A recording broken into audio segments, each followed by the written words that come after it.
सभी बच्चों को मेरा प्यार भरा नमस्कार। आज हम हिंदी का पाठ पढ़ने वाले हैं। हिंदी में हम गुड मॉर्निंग विराम चिन्ह के बारे में हेलो पढ़ने हेलो वाले हेलो हैं। सर, सॉरी थोड़ा सा मैं ये वाला सर आवाज आ रही है बाहर से। यस यस, मैं सबको म्यूट करता हूँ। ओके, आप फिर से स्टार्ट कीजिए सर, ठीक है। अब बच्चों का हमने म्यूट कर दिया है, अब आपको डिस्टरबेंस नहीं होगा, so you can start it again.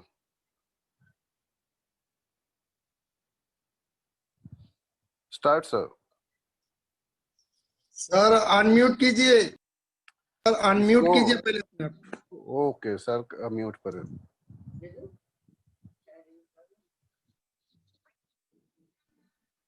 Patil sir, you can start it now.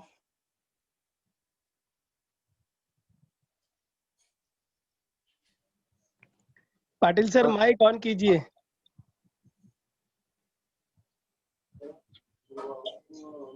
Okay, आवाज आ रही है अभी? अभी आ रही है। ओके, शुरू हो जाए।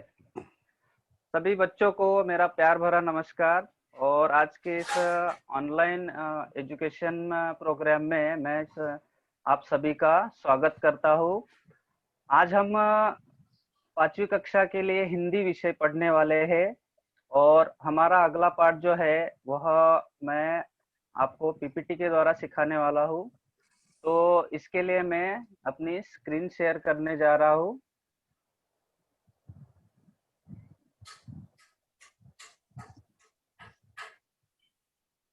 यहाँ पे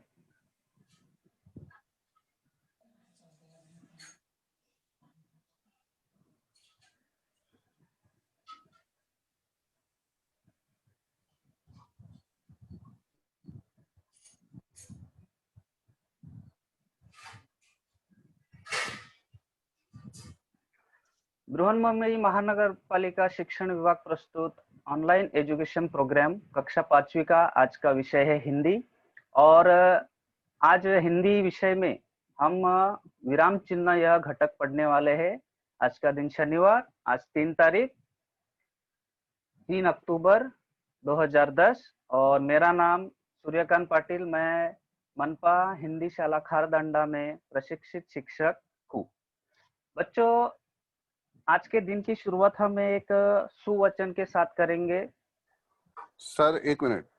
हाँ, आप जो है ना, आपके नीचे जो प्ले का बटन दिख रहा है उसको प्रेस करिए ना, उसको प्रेस करके आप सिर्फ स्वाइप करिए। Okay okay. ओके। आज के दिन की शुरुआत हम एक सुविचार के साथ करेंगे। यहाँ पे मैंने वह सुविचार लिखा नहीं है, इसलिए उसे ध्यान से आप सुनेंगे। सफलता का कोई मंत्र नहीं है, यह तो परिश्रम का फल है। मतलब अगर हमें सफलता चाहिए तो हमें परिश्रम, मेहनत करनी पड़ेगी। इसी सुवचन के साथ में हम आज के पाठ की शुरुआत करते हैं बच्चों। यहाँ पे जो चित्र में हमें दिख रहा है, 2 लड़कियां यहाँ पर आपस में बातचीत कर रही है, संवाद कर रही है। यह वीडियो नहीं, यहाँ पर चित्र है और चित्र होने के कारण वह क्या बातचीत कर रहे हैं इसके बारे में हमें ऊपर लिखा हुआ, ऊपर देखिए ब्रैकेट बॉक्स में लिखा हुआ है ऊपर। तो पहली लड़की बोल रही है जिसके हाथ में बॉल है, रूपाली मेरे साथ बास्केटबॉल खेलोगी? दूसरी बोल रही है हाँ, मुझे बास्केटबॉल खेलना बहुत पसंद है।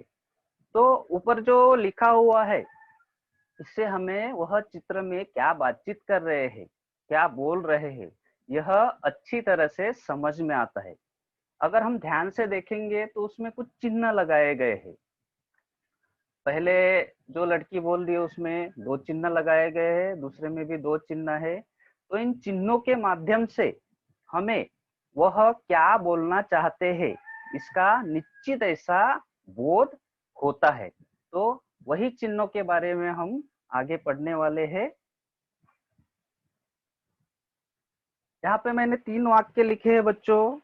अगर हम देखेंगे तो तीनों वाक्य एक जैसे ही है, मतलब उनमें जो शब्द का प्रयोग किया गया है वह एक जैसे ही है, लेकिन अगर हम उन्हें पढ़ने जाएंगे तो उसका अर्थ अलग अलग होता है। यह अलग अर्थ क्यों होता है? क्योंकि वहां पर कुछ चिन्ह लगाए गए, छोटे छोटे चिन्ह है, लेकिन इन चिन्हों का बहुत ज्यादा ऐसा महत्व लिखित भाषा में होता है। पहला जो है, मैं पढ़ रहा हूं इसे, रोको मत जाने दो।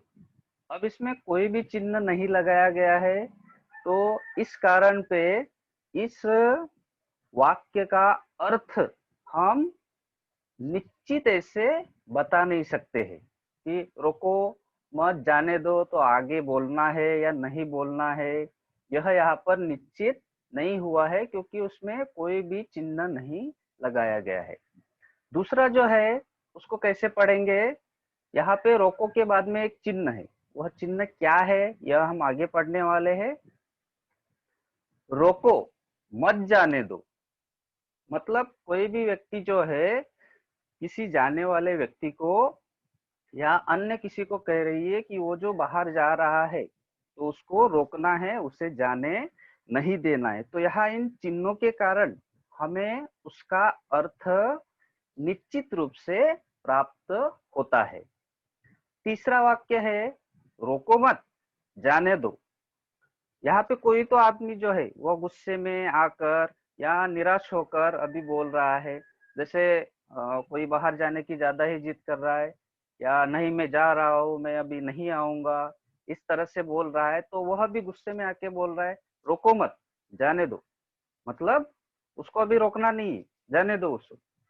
तो इस तरह से इन तीनों वाक्यों का अलग अलग ऐसा अर्थ यहाँ पर निकल रहा है। वो क्यों निकल रहा है? तो यह जो विराम चिन्ह लगाए गए हैं, इन चिन्हों के कारण यह हुआ है।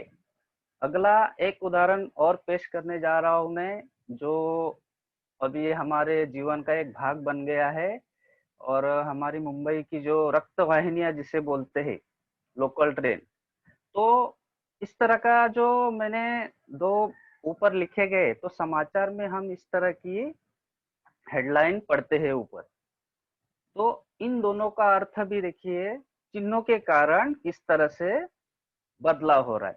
पहला जो है वह है, मुंबई की लोकल ट्रेन सभी के लिए शुरू होंगी।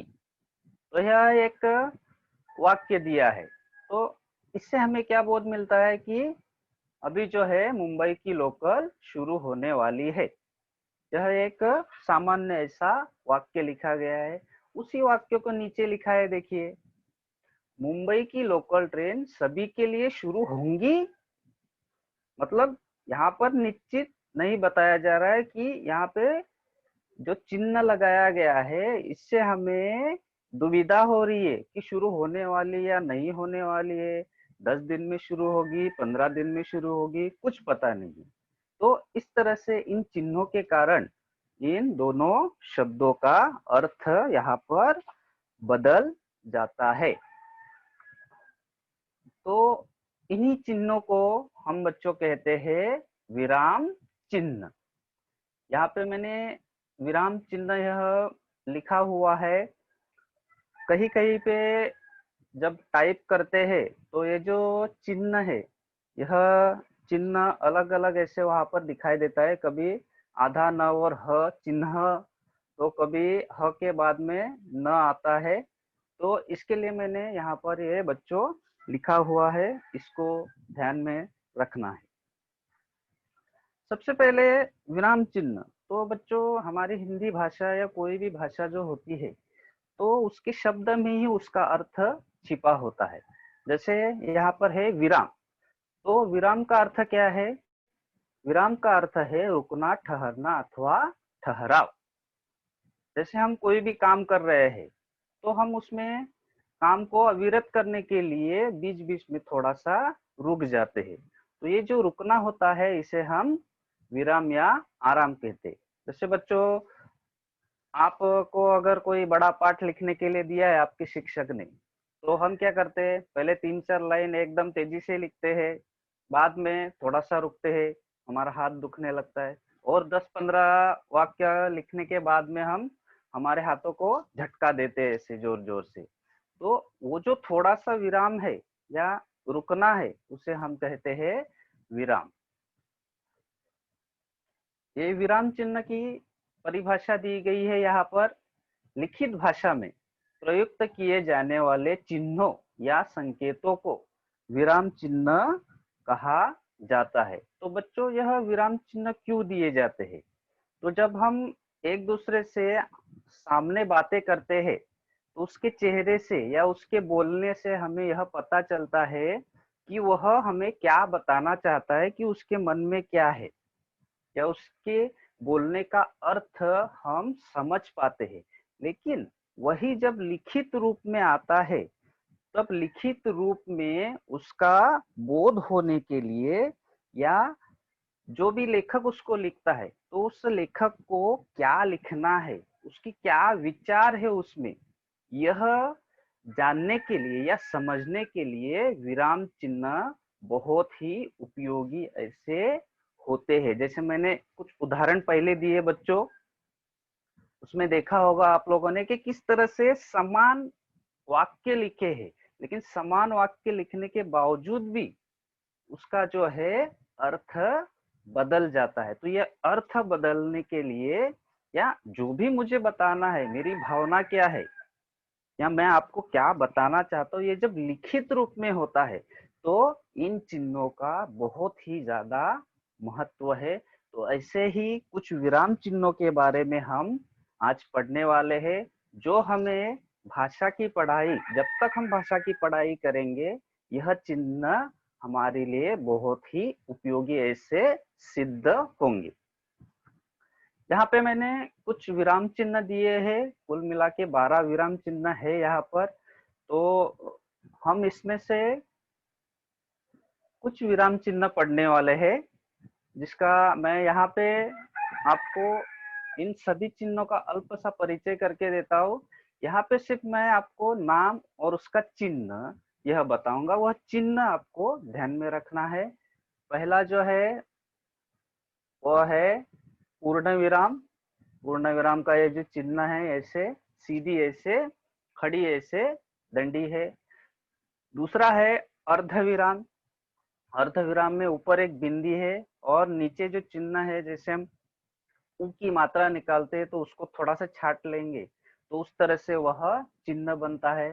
तीसरा है अल्प विराम। अल्प विराम में ऊपर वाला जो चिन्ह है अर्ध विराम, उसमें से बिंदी हटाने के बाद में यह चिन्ह बना हुआ है। चौथा है प्रश्न सूचक। प्रश्न सूचक या प्रश्नवाचक या प्रश्न चिन्ह, इसे हम तीनों तरीके से बता सकते हैं। तो हमारी उंगली ऐसी टेढ़ी करेंगे तो यह प्रश्न चिन्ह बन जाता है। पांचवा है विस्मय सूचक या विस्मयवाचक भी कहते हैं। इसमें भी एक डंडी है और नीचे बिंदी लगाई गई है। छठा है योजक चिन्ह। इसमें डैश है। निर्देशक चिन्ह योजक चिन्ह से थोड़ा बड़ा डैश है। आठवां जो है वह है उद्धरण चिन्ह। उद्धरण चिन्ह दो दिए गए हैं, एक शुरू में है और उसके बाद में लगाया जाता है। उसके बारे में हम अच्छी तरह से आगे पढ़ने वाले हैं। नौवां है विवरण चिन्ह। दो बिंदी है और एक डैश दी गई है। कोष्टक चिन्ह, इसका उपयोग हम बहुत ज्यादा करते हैं कोष्टक बनाने के लिए। 11वां है त्रुटिपूरक चिन्ह या हंस पद। यह जब भी हम लिखते हैं, हमारे पाठ में इस तरह का चिन्ह हमें, हाँ, या किताब में इस तरह का चिन्ह हमें कभी दिखाई नहीं देता, लेकिन जब हम लिखते हैं और कोई शब्द छूट जाता है तो उसके लिए इस चिन्ह का उपयोग किया जाता है। और 12वां जो चिन्ह है संक्षेप सूचक का लाघव चिन्ह। लाघव चिन्ह में एक बिंदी है, जैसे हमें डॉक्टर लिखना है तो हम क्या करते हैं, डॉक्टर लिखने के बाद डॉ लिखते हैं और उसके बाद में यह चिन्ह देते हैं। तो बच्चों, इन चिन्हों का लिखित भाषा में अनन्य साधारण ऐसा महत्व है। अब हम एक एक चिन्ह के बारे में यहाँ पर पढ़ेंगे। सबसे पहले है पूर्ण विराम। यहाँ पे देखिए अच्छी तरह से बताया गया है, ये यहाँ पर ऐसे दंडी है। और जब भी हम किसी पाठ का वाचन करते हैं या हम जब भी अपनी किताब देखते हैं तो ये चिन्ह हमें ज्यादा से ज्यादा दिखाई देता है। इसकी परिभाषा पढ़ेंगे सबसे पहले, या इसका उपयोग कहाँ करते हैं यह बताया गया है। देखिए, इसका उपयोग किसी कथन के पूर्ण होने पर वाक्य के अंत में किया जाता है। यानी कोई भी वाक्य जब पूरी तरह से खत्म होता है या समाप्त होता है तब इस चिन्ह का उपयोग हम करते हैं। इसके कुछ उदाहरण यहाँ पर दिए गए हैं। पहला है सदा सत्य बोलो। तो यहाँ पर एक वाक्य जो है वह पूर्ण हुआ है तो इसके लिए हमने यहाँ पर पूर्ण विराम लगाया। दूसरा है मेरा दोस्त परिश्रमी है। तो यहाँ पर भी उस वाक्य को वहां पर पूरा किया गया है। इसके और उदाहरण मैं बता रहा हूँ आगे। बच्चे खेल रहे हैं, मैदान में बच्चे खेल रहे हैं तो हम इस विधान को बता सकते हैं कि बच्चे खेल रहे हैं। इसके बाद में राहुल ने पौधा लगाया, नानी जी ने कहानी सुनाई, मुझे क्रिकेट खेलना पसंद है, दीपिका कपड़े धोती है। तो इन सभी में हम अगर देखेंगे यहाँ पर तो यह जो चिन्ह लगाया गया है उसे हम कहते हैं पूर्ण विराम। यानी कोई भी क्रिया जब पूर्ण होती है और वह लिखित रूप में आती है तो उसके लिए हम या तो आसान भाषा में बताएंगे तो कोई भी एक वाक्य जो है या कथन जो है वह पूर्ण होने के बाद में हम पूर्ण विराम लगाते हैं। तो बच्चों यहाँ पर आपको पूर्ण विराम समझ में आया होगा। और हम इस पूर्ण विराम को जब भी हम पढ़ते हैं तो इसका ज्यादा से ज्यादा उपयोग होता है। आगे है अर्ध विराम। अर्ध अर्ध का मतलब होता है आधा। आधा विराम मतलब जब पूर्ण विराम से हमें थोड़ा सा कम रुकना पड़ता है। पूर्ण विराम में हम वहां पे वह क्रिया पूरी होती है तो हम वहां पे रुक जाते हैं।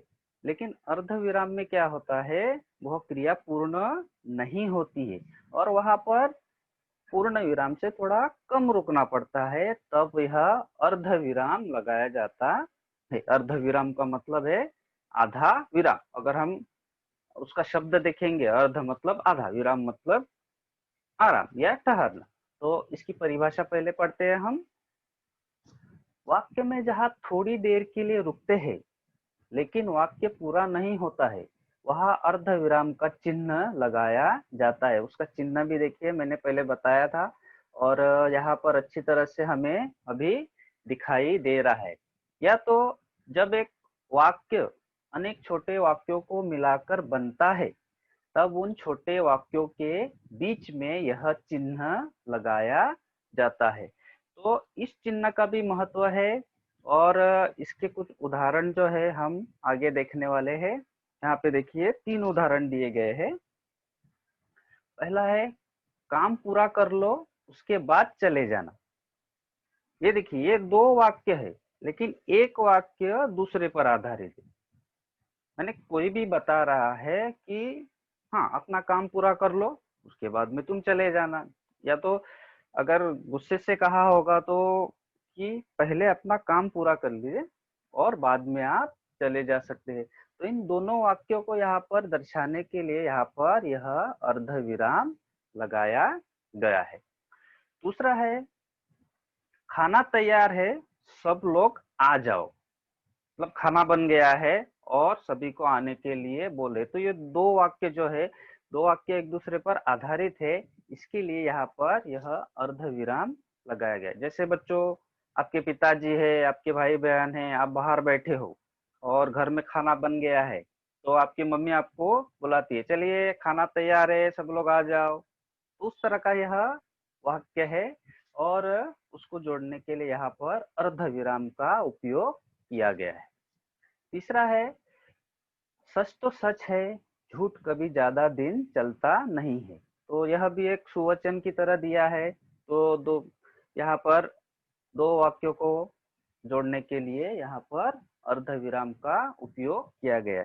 तो हमारे पाठ में भी यह अर्ध विराम आते हैं तो उसके बारे में हमें अच्छी तरह से समझना है। तीसरा और महत्वपूर्ण ऐसा यह चिन्ह है, उसको कहते हैं हम अल्प विराम। अल्प यानी थोड़ा, जरा सा, ज्यादा नहीं, अल्प, या अल्प भोजन करो, इस तरह से कभी कोई बोले जाते हैं। तो इसे इंग्लिश में कॉमा भी कहते हैं। और इसका चिन्ह देखिए, जैसे अर्ध विराम का ऊपर की बिंदी अगर हम हटा देंगे तो यह चिन्ह बनता है। हमारी लिखित भाषा में अल्प विराम का भी ज्यादा प्रयोग किया जाता है। उसका प्रयोग कहाँ कहाँ पे होता है यह हम आगे देखते हैं। अल्प विराम का प्रयोग जो है लिखित भाषा में अलग अलग परिस्थितियों में किया जाता है। तो कहाँ कहाँ होता है यह हम आगे देखते हैं। सबसे पहले तो अल्प विराम क्या है यह जान लेते हैं। इसकी परिभाषा दी गई है यहाँ पर। वाक्य में जहाँ अर्ध विराम से भी कम देर रुकने की जरूरत होती है वहाँ अल्प विराम का चिन्ह लगाया जाता है। देखिए बच्चों, शुरुआत हमने पूर्ण विराम से की। पूर्ण मतलब पूरी तरह रुकना है, अर्ध मतलब आधा, पूर्ण विराम से थोड़ा कम रुकना है, और अभी है अल्प। अल्प यानी अर्ध विराम से थोड़ा कम रुकना है। जैसे यहाँ पर उदाहरण है जिसको मैं पढ़ रहा हूँ, देखिए, नहीं, मैं नहीं चल सकता। हाँ, तुम जाना चाहो तो चले जाओ। तो यहाँ पर जो ये नहीं के बाद में और हाँ के बाद में यह जो चिन्ह लगाया गया है इसे हम अल्प विराम कहते हैं। और कौन कौन सी परिस्थितियों में इस चिन्ह का उपयोग होता है यह हम आगे देखेंगे। जब वाक्य में एक ही तरह के आए कई शब्दों को अलग अलग करके लिखने की जरूरत होती है तो उनके बीच यह चिन्ह लगाया जाता है। यहाँ पे देखिए ये चिन्ह, यहाँ पर जो फॉन्ट है या मोबाइल में लिखने के कारण उस तरह से है, तो यहाँ पर ये अलग अलग दिखाई देगा। जैसे यहाँ पर देखिए एक ही तरह के शब्द आते हैं तो उनको अलग अलग लिखने के लिए कैसे इसका उपयोग करते हैं इसके उदाहरण यहाँ पर दिए गए हैं। पहला है, हलवा बनाने के लिए घी, आटा, चीनी और पानी की आवश्यकता होती है। यानी हलवा यह व्यंजन जो है तो उसको बनाने में क्या क्या साहित्य लगता है तो वह यहाँ पर दिए गए हैं। तो अभी घी, आटा, इसको अलग दिखाने के लिए चीनी और पानी, तो यहाँ पर और लिखा हुआ है तो यहाँ पर किसी चिन्ह की जरूरत नहीं है। लेकिन यहाँ पर घी, आटा, इस तरह ये एक ही प्रकार के शब्द बार बार आ रहे हैं तो उनको अलग दिखाना बहुत जरूरी है। तो इसके लिए यहाँ पर ये जो चिन्ह लगाया गया है इसको कहते हैं हम अल्प विराम। दूसरा है, पेड़ों से हमें ऑक्सीजन, भोजन, लकड़ी, ईंधन, दातुन और अनेक दवाइयाँ मिलती है। तो यहाँ पर पेड़ों से मिलने वाली चीजों के नाम यहाँ पर बताए गए हैं। तो उन सभी शब्दों को वो एक जैसे ही है, पेड़ से मिलने वाले या पेड़ से हमें क्या क्या लाभ होते हैं यह हम देखते हैं। तो उनको लिखने के लिए यहाँ पर अल्प विराम का उपयोग किया गया है। उसी तरह से बच्चों, हम जब संख्याएं लिखते हैं यानी 11, 12, 13 एक लाइन में अगर हमें लिखना है तो वहां भी अल्प विराम का उपयोग करते हैं। नहीं तो वह संख्या जब पढ़ी जाएगी तो निश्चित रूप में उसको पढ़ना मुश्किल है। उसी तरह से प्राणियों के नाम, पक्षियों के नाम, फल, फूल, इनके जब नाम आते हैं किसी वाक्य में तो उनको अलग दर्शाने के लिए इस अल्प विराम चिन्ह का उपयोग हम करते हैं।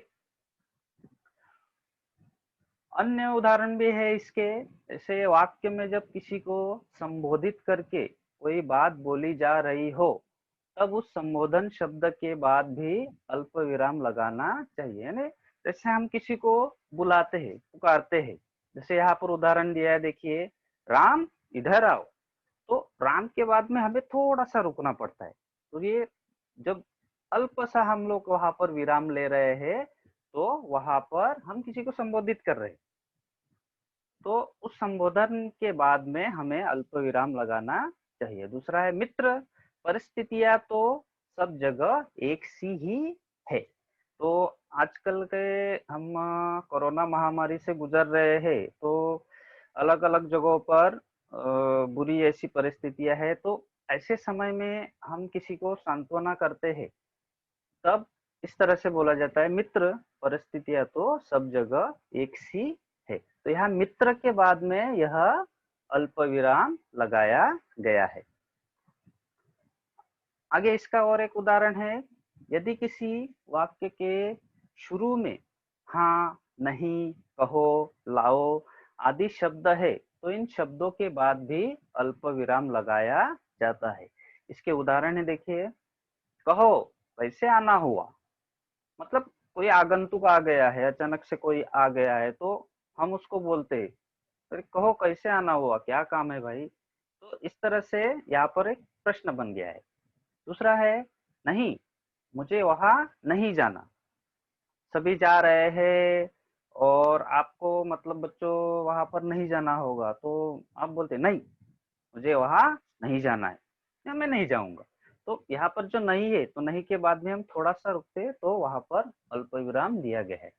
तीसरा है, हाँ, मैंने सबको कार्यक्रम के बारे में बता दिया।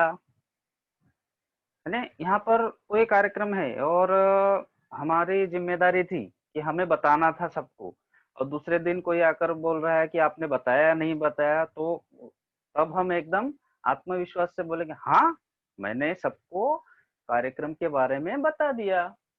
तो इस तरह से यह जो है, कहो, नहीं और हाँ, इन शब्दों, यह जब शब्द शुरू में आते हैं वाक्य के, तब अल्प विराम लगाया जाता है। अगला चिन्ह है प्रश्नवाचक चिन्ह, या इसे प्रश्न सूचक चिन्ह कहते हैं, या तो प्रश्न चिन्ह भी कहा जाता है। इसका यह चिन्ह है, इसको हम बार बार देखते हैं जब हमारे एग्जाम होती है या परीक्षाएं होती है, तब यह चिन्ह हमें बहुत ज्यादा दिखाई देते हैं ना बच्चों। हाँ, और हमारे दिमाग में भी बाद में ऐसे चिन्ह बनते हैं, इसका उत्तर क्या लिखना है या जोड़ियां मिलाओ कैसे करनी है, इस तरह से। और हमारे जीवन में भी जब हम एक दूसरे से बातचीत करते हैं, तो हम या तो प्रश्न पूछते हैं या तो प्रश्न का हमें उत्तर देना होता है, तो यह चिन्ह भी बहुत ही महत्वपूर्ण ऐसा है। इसका उपयोग कहाँ करते हैं, देखिए, इसका प्रयोग शब्द सूचक सॉरी इसका प्रयोग प्रश्न सूचक वाक्य के अंत में किया जाता है। यानी जब भी कोई प्रश्न पूछा जाता है, ऐसा कोई भी वाक्य होगा जिससे प्रश्न पूछा गया हो, तब इस चिन्ह का आखिर में उपयोग करते। जैसे पूर्ण विराम हम लिखते थे वाक्य पूर्ण होने के बाद, तो प्रश्न चिन्ह भी एक वाक्य ही होता है, लेकिन उस वाक्य में हमें प्रश्न पूछा जाता है, यानी पूछने वाला हमसे उत्तर की अपेक्षा करता है, तब इस चिन्ह का हम उपयोग करते हैं। दूसरा है, तुम्हारा जन्मदिन कब है। तो ये तो आमतौर पर हमें पूछा जाता है कि तुम्हारा जन्मदिन कब है। हाँ, अभी हम कहते हैं कि मेरा बर्थडे है। जन्मदिन बहुत से बच्चों को मालूम नहीं होता है, लेकिन हिंदी में जन्मदिन कहते, तुम्हारा जन्मदिन कब है। तो यहाँ पर हमसे उत्तर की अपेक्षा की गई, तो इसीलिए हमने यहाँ पर देखिए यह जो चिन्ह लगाया है, इसे हम कहेंगे प्रश्नवाचक चिन्ह या प्रश्न चिन्ह। इसका दो परिस्थितियों में हम उपयोग करते हैं। पहला देखिए, वाक्य में प्रश्नवाचक शब्द जैसे क्या, कहा, कैसे, क्यों, कब आदि का प्रयोग करते हुए प्रश्न पूछे जाते हैं, तब इस चिन्ह का उपयोग किया जाता है। यानी कोई भी आम ऐसा प्रश्न पूछा जाता है जिसकी उत्तर की हमसे अपेक्षा होती है, हमसे कोई भी जानकारी वह चाहते हैं, तब यह प्रश्न पूछे जाते हैं। और इनमें जो ऊपर पढ़ा मैंने, क्या, कहा, कैसे, क्यों, कब, तो इनको लेकर जब पूछा जाता है तो वह एक प्रश्न होता है। इसका उदाहरण है, देखिए, क्या आप जा रहे हैं, मतलब यहाँ पे पूछा है कि आप जा रहे हैं क्या, तो इसके लिए यहाँ पर क्या इस शब्द का प्रयोग किया गया है, और यहाँ पर उत्तर की अपेक्षा है, इसके लिए यहाँ पर यह प्रश्न चिन्ह लगाया गया है। दूसरा है तुम्हारा नाम क्या है। तो बच्चों ये हमें, या आपको तो आमतौर पर आपके घर में कोई मेहमान आ गया या जिसको आपका नाम मालूम नहीं है, तो यह प्रश्न आपको हमेशा ही पूछा जाता है। तो यहाँ पर प्रश्नसूचक शब्द कौन सा है, क्या। तो वह हमसे जानकारी, हमारा नाम वह जानना चाहता है, तो इसके लिए यहाँ पर इस प्रश्न चिन्ह का उपयोग किया गया है।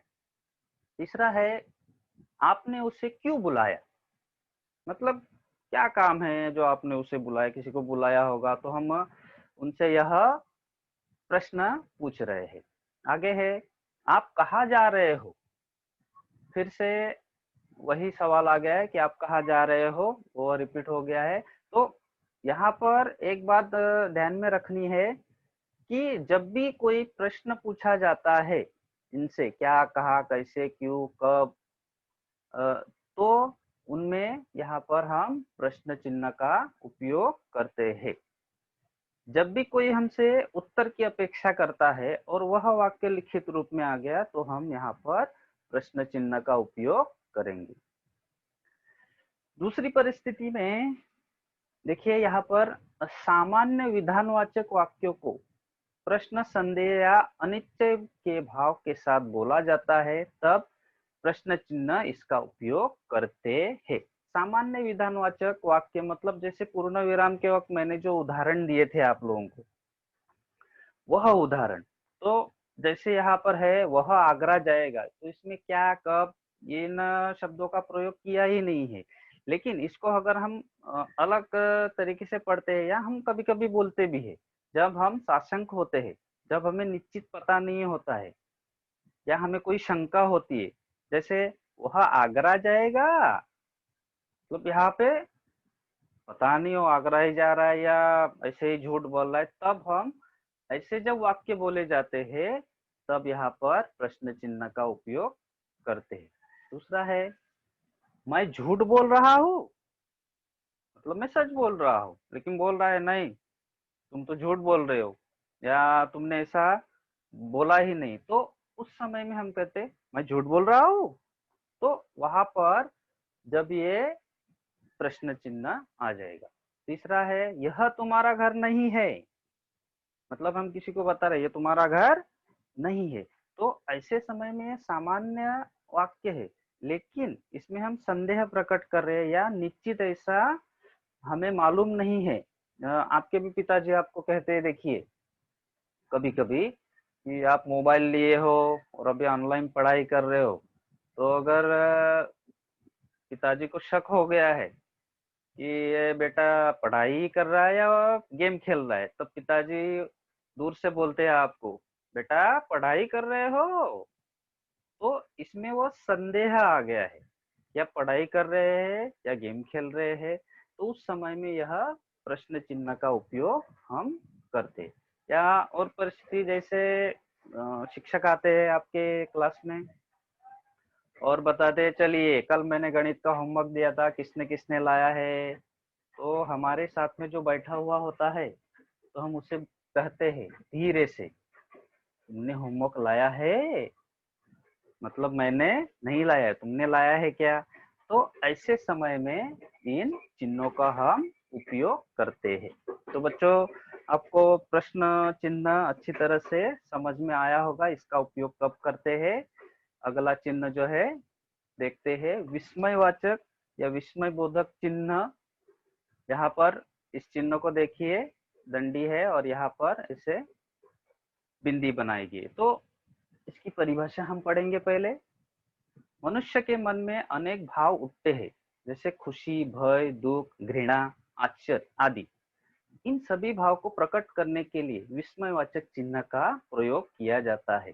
देखिए हम मनुष्य है, हमने कई भावनाएं होती है, हमें कभी खुशी होती है, कभी डर लगता है, भय लगता है, दुख होता है, हम किसी से घृणा करते हैं, या कोई ऐसी अचानक घटना होती है तो हम आश्चर्य प्रकट करते हैं। तो ऐसे समय में जो शब्दों का प्रयोग किया जाता है तो उनके आगे इस विस्मयवाचक चिन्ह का उपयोग किया जाता है। इसके उदाहरण है देखिए, यह बहुत इसका जब हम इन शब्दों का प्रयोग करते हैं तो हमारे चेहरे के हाव भाव जो है वह बदल जाते हैं। यानी आमतौर पर हमारा चेहरा जो है, तो इन चिन्हों का जब हम उपयोग करेंगे या इन शब्दों को हम बोलेंगे तो हमारा चेहरा बदल जाता है, चेहरे पे वो भाव दिखाई दे रहे। तो हमारे अगर सामने कोई है तो हम तुरंत समझ में जाते हैं, उसे दुख हुआ है क्या, या वो बहुत खुश है क्या, या वो डर गया है क्या। लेकिन लिखित रूप में जब यह लिखा जाता है तो उसको दर्शाने के लिए हम ये विस्मयवाचक चिन्ह का उपयोग करते हैं। यहाँ पर मैंने कुछ शब्द लिखे हैं, देखिए ये आमतौर पर हम बोलते हैं। हाँ बच्चों, व्याकरण का हम उपयोग करते हैं, लेकिन उसे क्या कहते हैं यह हमें मालूम नहीं होता है। जैसे यहाँ पर देखिए, वाह, यानी कोई अच्छी बात है, वाह बहुत अच्छा खाना बनाया था। या तो अरे ये क्या हो गया, आज मैं किताब ही भूल आया। तीसरा है यहाँ पर, अरे यार उसको अच्छी तरह खेलना चाहिए था, देखो आउट हो गया। तो हम उस समय कहते अरे यार। या तो शाबाशी देना, तो शाबाश बहुत अच्छा काम किया। आगे में है अच्छा। ये अच्छा को हम लोग अलग अलग स्थितियों में इस्तेमाल करते हैं। जैसे अच्छा, है ना, जब कोई निश्चित ऐसा अर्थ नहीं होता है तो इसका उपयोग हम लोग करते हैं, अच्छा, अच्छा, यानी बहुत अच्छा। आगे हाय, ये क्या हो गया, मतलब कोई जब मन दुखाने वाली बात होती है तो हम इसका उपयोग करते हैं, हे भगवान क्या हो गया है, काश मैं जल्दी आ जाता, अरे बाप रे। यानी यहाँ पे भय या जो भी मैंने पहले आपको बताए, आश्चर्य, घृणा, प्रसन्नता या डर, यह इन शब्दों से प्रकट होता है। तो उसको लिखित में दर्शाने के लिए उसके आगे देखिए विस्मयवाचक चिन्ह का उपयोग यहाँ पर किया गया है। इसके उदाहरण है, देखिए मैं पढ़ रहा हूँ, इसको कैसे पढ़ना है। विराम चिन्हों का हमें ज्ञान तो होना ही चाहिए, लेकिन जब हम उसका वाचन करते हैं तो इन विराम चिन्हों को हम अच्छी तरह से समझकर उसका उपयोग करके पढ़ेंगे तो हमारा वाचन की सुंदरता बढ़ती है। जैसे देखिए, वाह क्या आलीशान घर है, बहुत अच्छा घर है, तो हम तारीफ करते हैं। दूसरा है, हे भगवान यह क्या हो गया, मतलब कोई अघटित ऐसी घटना हो गई है या दुख भरी घटना हो गई है, तब हम इस तरह से बोलते हैं।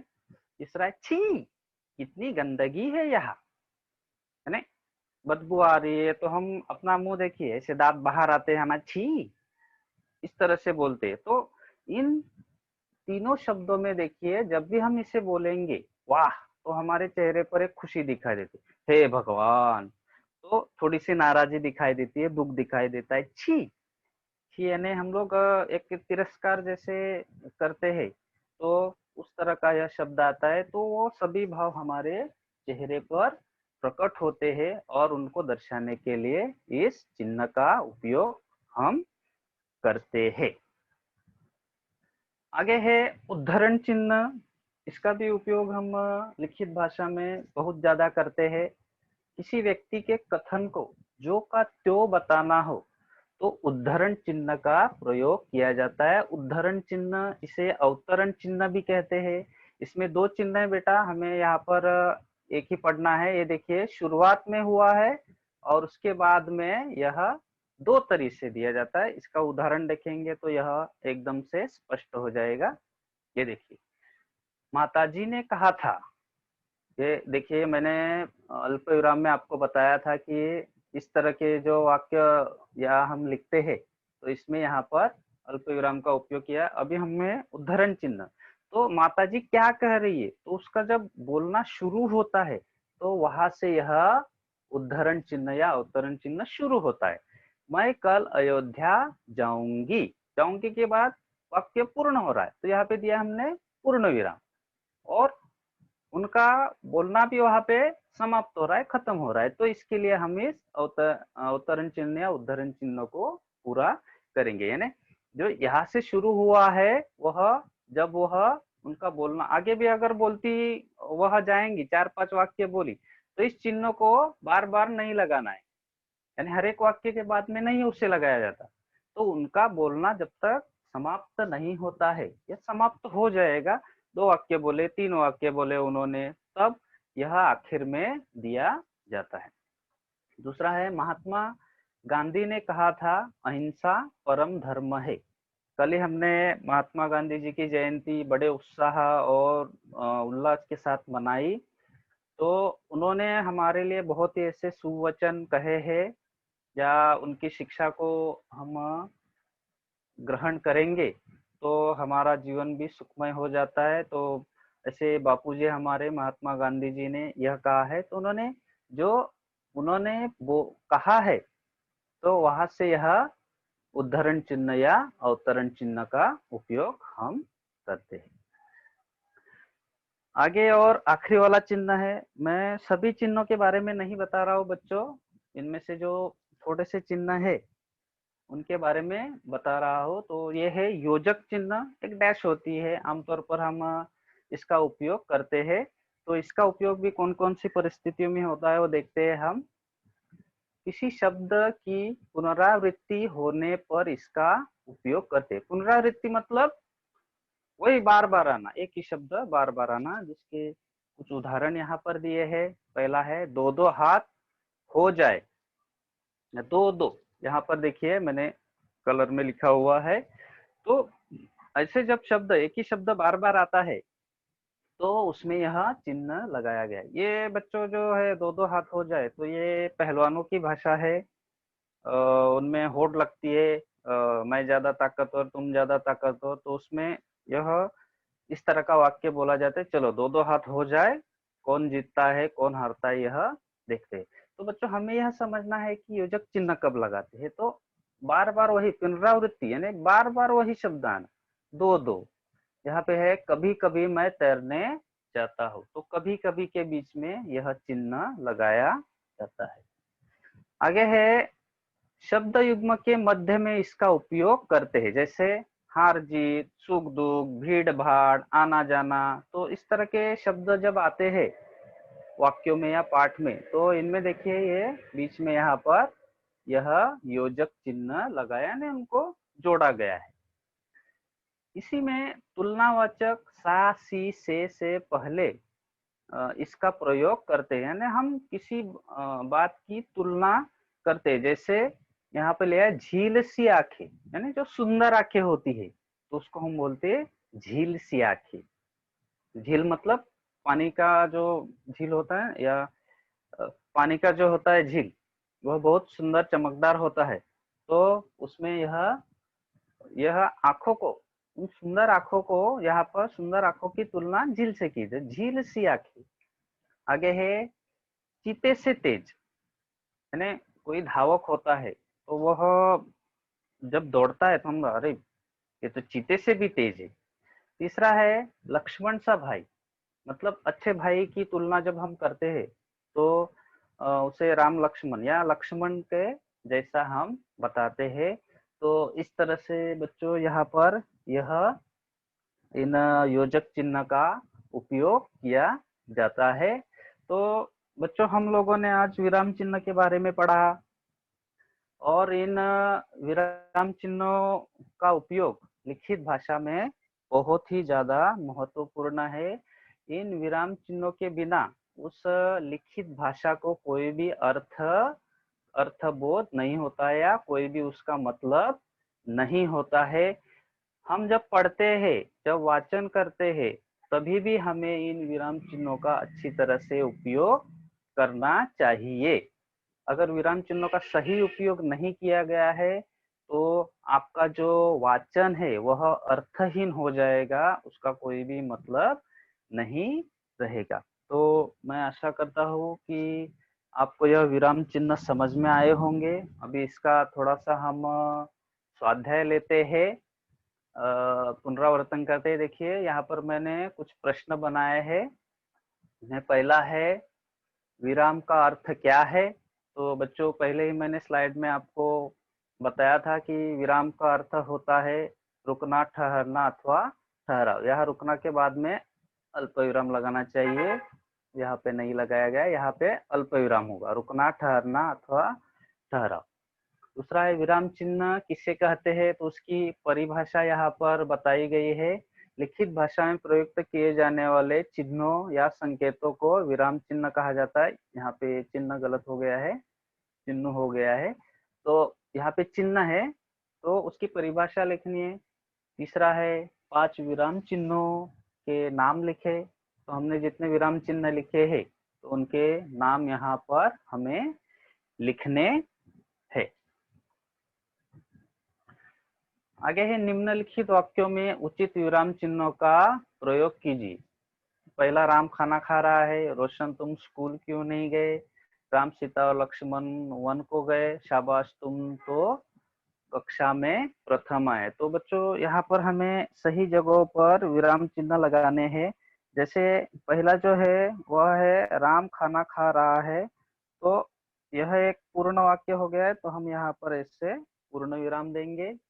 उसके बाद में दूसरा, रोशन तुम स्कूल क्यों नहीं गए? तो रोशन के बाद में हमें अल्प विराम लगाना है यहाँ पर, और यहाँ पर वाक्य पूर्ण है, पूर्ण विराम। उसके बाद में राम सीता और लक्ष्मण, यह रामायण के पात्र है। देखिए बच्चों, तो एक जैसे नाम आए हैं वाक्य में, तो सीता और लक्ष्मण इसके बीच में और है, लेकिन यहाँ पर राम के बाद में हमें अल्प विराम लगाना है और वाक्य यहाँ पर पूर्ण हुआ है, पूर्ण विराम लगाना है।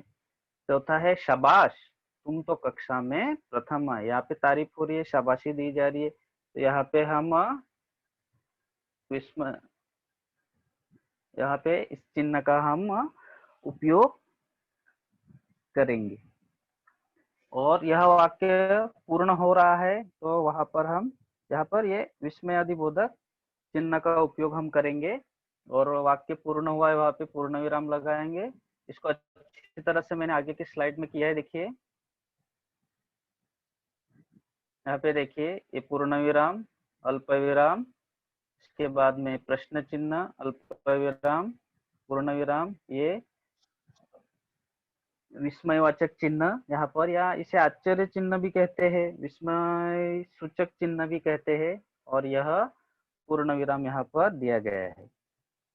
यहाँ पे देखिए बच्चों, ये जो है कुछ वाक्य दिए गए हैं और इन वाक्यों में अल्प विराम का उपयोग करना है।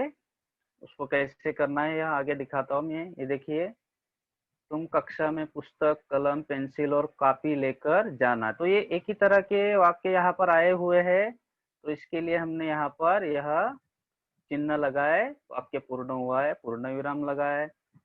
ये है, ये देखिए, मेहनत करो पास हो जाओगे, यानी ये दो वाक्य है, तो दो वाक्यों के यहाँ बीच में थोड़ा सा रुकना है, अर्ध विराम का उपयोग, और यहाँ पे वाक्य पूर्ण हुआ है, पूर्ण विराम लगाएंगे। जैसे खूब मेहनत करो, ये अर्ध विराम है, पास हो जाओगे, पूर्ण विराम है। आगे, वाह वाह कितनी सुंदर कविता सुनाई। तो वाह कितनी सुंदर कविता सुनाई, ये अगर यहाँ पे चिन्ह नहीं है तो हम ऐसे पढ़ेंगे, वाह कितनी सुंदर कविता सुनाई है। तो इसका अच्छी तरह से बोध नहीं हो रहा है, तो अगर हम यहाँ पर चिन्ह लगाते हैं तो इसको कहते हैं वाह कितनी सुंदर कविता सुनाई है। तो इस तरह से यहाँ पर यानी तारीफ हो रही है, ये हमें इस चिन्ह के द्वारा पता चल रहा है। आगे है, पिताजी ने कहा था मैं कल मुंबई जाऊंगा। तो यहाँ पर पिताजी बोल रहे हैं, तो इसके लिए हम क्या करेंगे, यहाँ पर अल्प विराम देंगे, और उन्होंने जो भी कहा गया है उसे इस अवतरण चिन्ह या उद्धरण चिन्ह में हम यहाँ पर लगाएंगे। तो इस तरह से हमें विराम चिन्ह का उपयोग करना है। नेक्स्ट यहाँ पर है जो जोड़ियां मिलानी है, तो बच्चों इसका स्क्रीनशॉट भी ले सकते हैं। तो यहाँ पे देखिए, पूर्ण विराम कहाँ पर है, तो इस तरह से जोड़ी मिलाएंगे। अर्ध विराम का चिन्ह, यहाँ पे सिर्फ चिन्ह पहचानने हैं। अल्प विराम का चिन्ह, तो यहाँ पर चिन्ह लगाएंगे। प्रश्न चिन्ह कहाँ पर है, और ये है योजक चिन्ह। तो इस तरह से इसकी हमें जोड़ियां मिलानी। नेक्स्ट बच्चों, अभी हम 5वीं में है, तो हम शिष्यवृत्ति परीक्षा में हिस्सा लेते हैं, तो उस समय में इस तरह के प्रश्न यहाँ पर आ जाते हैं। तो वो भी कुछ प्रश्न मैंने बनाए हैं। प्रश्नों के उत्तर पर सही का निशान लगाए। तो पहला प्रश्न है, विस्मयवाचक चिन्ह कौन सा है? तो इसमें से विस्मयवाचक चिन्ह, तो यहाँ पर 4 उत्तर दिए गए हैं, तो इसमें यह तीसरा सही है, यहाँ पर हम निशान बनाएंगे। दूसरा है भाई बहन में कौन सा विराम चिन्ह है। तो यहाँ पर देखिए ये जो भाई बहन लिखा गया है तो इसके बीच में ये जो चिन्ह है तो इसको अभी जो हमने पढ़ा उसको कहेंगे हम योजक चिन्ह। नेक्स्ट है यहाँ पर निम्नलिखित वाक्यों में शुद्ध वाक्य कौन सा है। तो इसमें से शुद्ध वाक्य पहचानना है। शुद्ध वाक्य यहाँ पर कौन सा है, तो ये आखिरी वाला है, राम श्याम और सोहन खेल रहे हैं। बाकी के वाक्य सब एक जैसे ही है लेकिन उसमें विराम चिन्ह का सही से उपयोग नहीं किया गया है। ये आपके लिए गृह कार्य होगा, इसका आप स्क्रीनशॉट लेंगे और इसको कॉपी में लिखेंगे आप इस अनुच्छेद को। क्या प्रश्न है देखिए, नीचे दिए गए अनुच्छेद में सही स्थानों पर उचित विराम चिन्हों का प्रयोग करें। यानी एक परिच्छेद दिया गया है, आपका एक पाठ है उसमें भी इस तरह का परिच्छेद दिया गया था, आपने शायद किया होगा उसको। तो इसमें जहां जहां भी जरूरी है वहां पर आपको विराम चिन्ह का प्रयोग करना है। तो बच्चों मैं आशा करता हूँ कि आप सभी को यह विराम चिन्ह यह पाठ अच्छी तरह से समझ में आया होगा। मैंने कोशिश की है कि आपको यह अच्छी तरह से समझे और मैं आशा करता हूँ कि आप विराम चिन्हों को अभी कभी भूलेंगे नहीं। और विराम चिन्ह जो है जब तक हम लिखित रूप में या जब तक हम भाषा का अभ्यास करते हैं तो इन विराम चिन्हों का बहुत ही ज्यादा महत्व होता है। तो सभी बच्चों का, सभी पालकों का और मेरे साथी सहकारी शिक्षकों का सभी का मैं धन्यवाद करता हूँ और आज का यह पाठ मैं समाप्त करता हूँ। धन्यवाद।